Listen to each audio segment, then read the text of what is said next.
Police say the shooter is also dead. Let's listen. From this spot later in the morning with Chief John Drake and others. At 10:13 this morning, the police department received a call of an active shooter inside Covenant School, Covenant Presbyterian Church.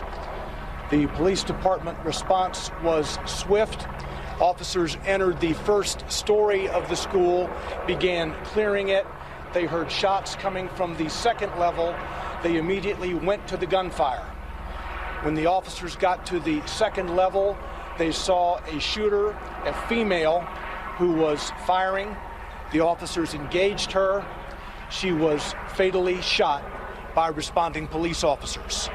There was a 5-member team who was on the second floor at that time. 2 individuals from that 5-member team opened fire on the shooter. We know at this point that this shooter is a female. She appears to be in her teens, although her identification has not been confirmed at this juncture.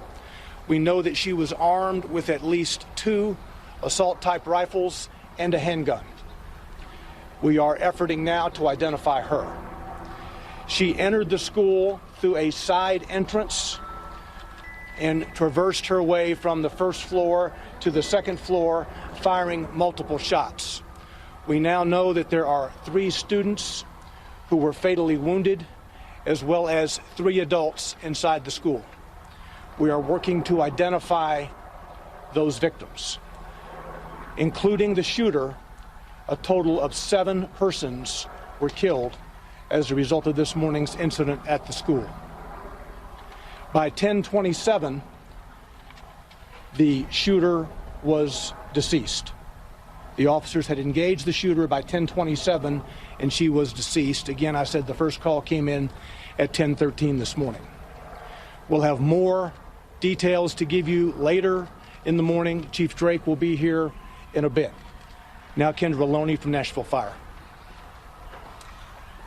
Fire department crews are dispatched for active shooter incidents as well, for medical support, but also for an RTF response, which is a rescue task force response to go in alongside of MNPD response. Our crews were right there on the scene to provide medical aid to any survivors, but also be there for victims so that we could try life-saving efforts in this case. So we went in as soon as it was safe for our responders to do so, to try to provide life-saving efforts for those that were impacted by this incident and this tragedy. Our crews were able to be on scene to pull out those that had viable signs of life, those that were still showing the option to be saved, and we did make transport of 3 individuals and 3 children, and then 2 adults that were taken from the scene. Our crews then set up a reunification unit.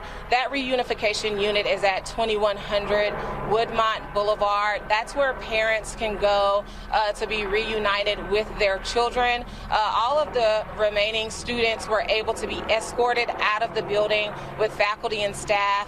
We're not sure about the processes that they had in place, but we were on scene to help them mitigate anyone from seeing exactly what else was going on, but we're sure that they heard the chaos that was surrounding this. So we do have mental health specialists and professionals that are at that reunification site for both the students and the families that are going to be affected by this today. Our OEM units were able to provide buses to make transport from the Covenant School to the reunification site.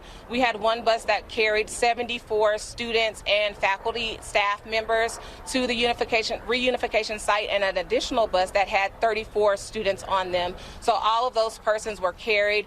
It was difficult for us to kind of identify who was just there as part of staff for the church versus who was there for the school, because it's all housed in one building. But at this time, we were able to get that number of persons transported out of the building and into that reunification site. So that is where parents can go to be reunited with their students. There is a hotline being set up for parents to call, but right now that is where they should go, 2100 Woodmont Boulevard, which is Woodmont Baptist Church. Additionally, we do have a debriefing site set up for on-staff or personnel who are working this incident, and there are mental health professionals set up there for them as well. There was one police officer that was injured with a hand injury as a result of making an attack on this incident. But other than that, there have been no additional injuries to first responders or personnel responding to this. And as Don mentioned earlier, we will have further updates coming later on in the afternoon.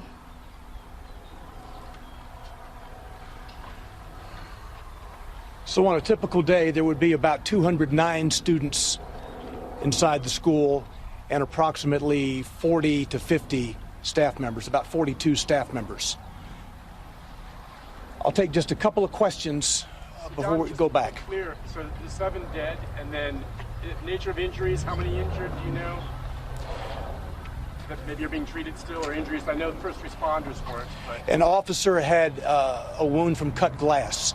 That is the only other injury that I'm aware of. Do we know if the injuries to the students, are they critical or critical condition? The 3 students are deceased. The 3 students who were shot are deceased. 3 staff members who were shot are deceased. That's a total of 6 victims. And then you have the shooter who was engaged by 2 of our police officers, part of a 5-member team, and she is deceased for a total of 7 individuals. There are no other gunshot victims, non-lethal, that I'm aware of at present. Do you know how many people were shot? Do you know how many people were shot before the police engaged the shooter? No. Did you know if they shot anyone after they engaged the shooter? Do you know if the shooter was able to shoot anyone else? Did the shooter have any connection to the school that we know of? We do not know who she is at this juncture. We're trying to identify her. She does appear to be in her teens. Again, with 2 assault-type rifles and at least 1 pistol. Do we know if there was a lot or previous recent incidents that the police met up to the school or the church? No, I'm not. Was there an SRO or an SSO working at the school? No, this is a church that operates a private school. There was no Metro Police personnel assigned to that building at any time. John, do you know if either of the 2 adults that were shot maybe confronted the gun? You said 2? Yeah, the adults that were No, shot. there are a total of 3 adults. 3 adults. 3 adults who have been fatally wounded. Okay, and one of them being the shooter? No. No, okay, so 3 total. Do you So know let me go over this again. Okay. You have a total of 6 victims, 3 students who are deceased, and 3 adult staff members from the school who are deceased.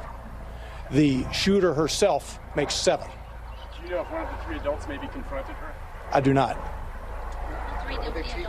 There is video from the school that we are viewing now to try to learn exactly how all of this happened. Can you say where the victims were located? Were they in the hallway, in a classroom? I cannot at this juncture. As you know, 5 of the 6 were transported. So we will get that information later in the day. Did police engage with the shooter inside a classroom or in the hallway? Do we know the location? It is an upper level part of the school that's kind of a lobby type area. It was not in a classroom per se. All right, we'll be back shortly with more detail.